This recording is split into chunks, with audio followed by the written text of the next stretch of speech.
Montana Congressman Troy Downing joins us this morning, also serves on the House Financial Services Committee and a U.S. Air Force veteran.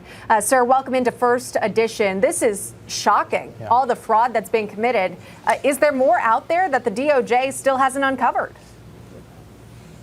You know what's interesting about this, and thank you for having me on the show. You know, I'm a former regulator. I was an insurance commissioner for the state of Montana. We dealt with a lot of fraud and a lot of these types of issues. But just a quick lead into this. A couple of months ago, I was doing an event in Helena, the capital of Montana, and a woman came up to me and saying, well, what about all these patients you've taken off of Medicare and Medicaid? And I corrected the record. I'm saying, no, we're making sure that people entitled get the services that they need, but we're going to make sure that people who are defrauding the system aren't. And she says, that's just a red herring. And I'm going, it's not a red herring. Going after fraud, waste, and abuse is real. It's what the people sent us here to do. It's what taxpayers expect us to do. And right after that, the state of Montana uncovered a $55 million fraud where they were basically taking vulnerable citizens from our native communities and shipping them out of state and leaving them stranded, charging fees and not actually giving services. And so now to exacerbate, you look at this $6.5 billion fraud that was just uncovered. It's absolutely crazy. I mean, we need to make sure that the American citizens trust us, that we're going to go after this. We're going to cut this fraud, this waste, this abuse, and hold those that are guilty accountable. And you look at, you know, some of the things that this money was used for. You'd mentioned earlier about these allografts. She was charging like a 2,000% increase in the cost that she was getting those for. It was almost $1,500 a centimeter. I mean, that's tiny. It's less than an inch, square centimeter, that stuff. Just completely egregious. As these folks are buying Maseratis and jewelry, I heard about one that's actually using the funds to build a resort in the Philippines. It's absolutely crazy. And we need to make sure we're cracking down on this. I just want to say that I'm really happy to see Director Patel and Dr. Oz taking this seriously. And we need to continue doing that with our federal agencies, our law enforcement on the federal side, but we need to collaborate with the states as well. You know, this particular fraud, I think there's so far 41 state attorneys general involved, but we need to get the boots on the ground in these states involved in this as well so that we uncover this. And when people start talking about the soaring costs of health care, let's start looking at the fraud. That's the low-hanging fruit that we should at least be making sure that we're holding people accountable.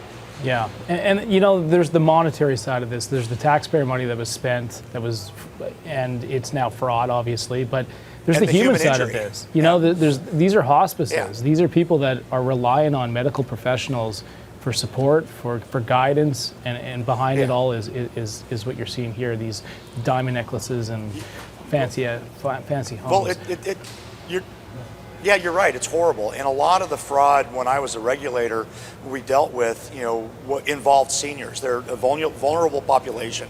We need to make sure that we are watching out for them. And this is one of those cases.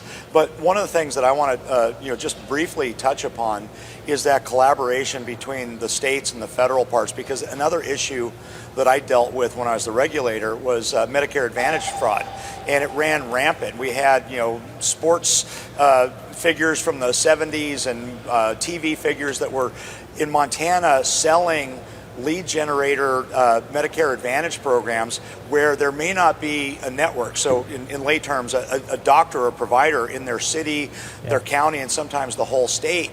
Yeah. And our hands were always tied as a state regulator. So I've got a bill out there right now it's the Partners Act, to allow states to enter into collaborative enforcement agreements with CMS. So we have, law enforcement on both sides making sure that we're watching out for our vulnerable. Yeah, that's great work. Very reassuring. Sir, while we've got you, can I ask you about some politics that are not taking place in your home district, but seem to have some sort of impact across the country? That's what we saw in New York, those recent primaries. You saw Democrat Socialist elected, and maybe you also saw some chants at the victory party booing the House Minority Leader Hakeem Jeffries. Here's what else they had to say.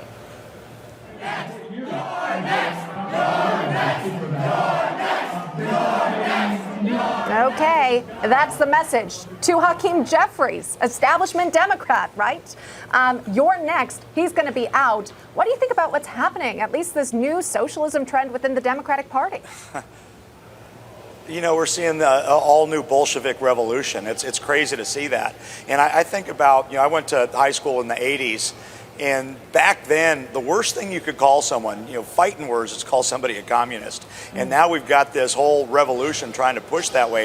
I think we put so much time between the failures of the former Soviet Union and now that a lot of folks just didn't see what that looked like, to have the squalor, the lack of access to basic necessities like food. They haven't seen that, and they think that this is the answer to their problems. It's never worked in human history, but to see this modern equivalent of a Bolshevik revolution, I think it's really interesting. But one thing that encourages me is the American people in general are not going to accept this. So that gives us an opportunity to hold on to that majority in the midterms.